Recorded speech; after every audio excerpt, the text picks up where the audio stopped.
All right. Hey! God. We made it to extra time.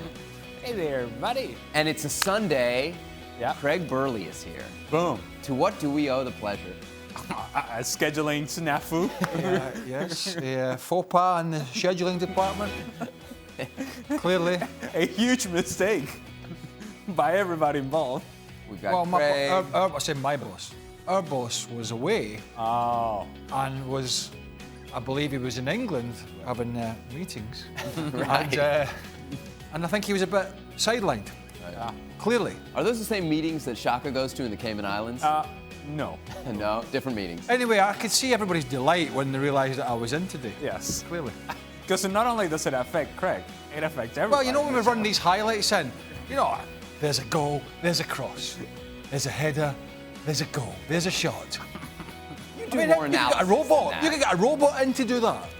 You bring the robot in and just say, great goal. You know, they got robots that operate these cameras. Don't tempt them. Yeah. They'll have robots doing our jobs soon enough. Well, speak for yourself.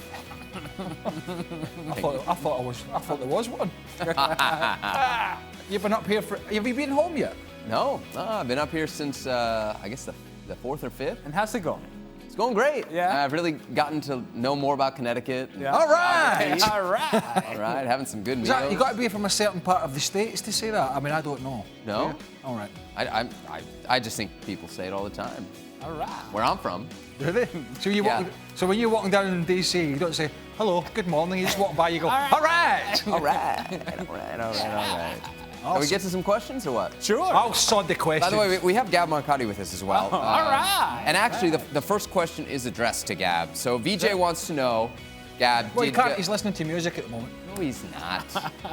He's just very up to date with modern technology. I've got this thing at the moment. I've got this Stevie Nicol syndrome where I never quite know what my camera is. I think it's this one here. But the Q light is coming on in two cameras. And it's kind of confusing me a little bit. You know, a Stevie Nicol syndrome could It's mean not good. so many things. And it's not good in any scenario. I mean, if I'm not gauging what camera's mine, it's very worrying. Yeah, it's a sign of something for sure. All right, Gab, let's get to the question. Did Cristiano Biragi's last-minute goal against Poland today evoke memories of Grosso in the 2006 World Cup versus Germany? Different scenario, I know, he says, but still. Gab, what do you think? Yeah, slightly different magnitude there for Fabio Grosso. But no, I mean, I think the big thing is it would have been really frustrating to play this well and come away with nothing. And, you know, for a guy like Biraghi, certainly his first goal for Italy, hasn't been in the team that long, part of this young Fiorentina side. You can only be happy for him. But the key thing, in addition to the victory, which means Italy still have a shot at least at winning the group, what's really huge, I thought, was the performance, which was better than anything we've seen in a really, really, really long time, and was also different from when Italy played well in the past. This was Italy playing, you know, trying to play like Spain on a really good day, you know, keeping the ball, moving it around, creating chances. Fun to watch. I smell a hint of desperation there in Gab's voice over Italy. I mean, no, Gab, it's a bit desperate there, old Gabby boy, about how good this Italy team played against Poland, who are absolutely woeful. No. Well, you know what, Craig, I've been watching them the past 2 years. Yes. They've been absolutely terrible most of the time. I know. Now they were really, really good. That's really good. That's exciting. I looked at the bench, Gab. It excites me. I looked at the bench for Italy. It's worrying, isn't it? It's worrying. I don't have a problem with the bench. I'm interested with the players on the pitch. They were playing well. They showed personality. They didn't play with fear. They created a ton of chances. This is a brave new world for us. This is not how Italy play. But it's good. It's play fine. with fear against Poland. The new bar for Italian soccer. All right, Sierra wants to know, Joachim Low, to Bayern Munich before the end of the season. Who says no? All right, Gab, you're laughing, so why don't you take this one? Well, no, but what? You're replacing one underachieving coach with another one? I don't think Jogi Löw is going to get sacked unless something really, really bad happens. But more to the point, you know, when you're doing badly as a club, the way Bayern have been of late with Kovac, the answer isn't to go and bring in another guy who's doing badly somewhere else. The answer is either to stick with your guy or to find somebody else who you think can do better. All right, next question comes from Craig, and it's really, I think, more perfectly addressed for Stevie Nicol, but he's not here. Why do you guys focus on Lukaku so much? Kane and other have been struggling this season after a long World Cup as well, but you guys spend time discrediting Lukaku. It's fine to say he doesn't have certain qualities you like to see, but he's no bum.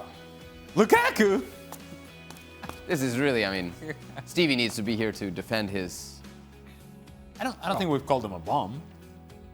He hasn't had a very good season. Nope.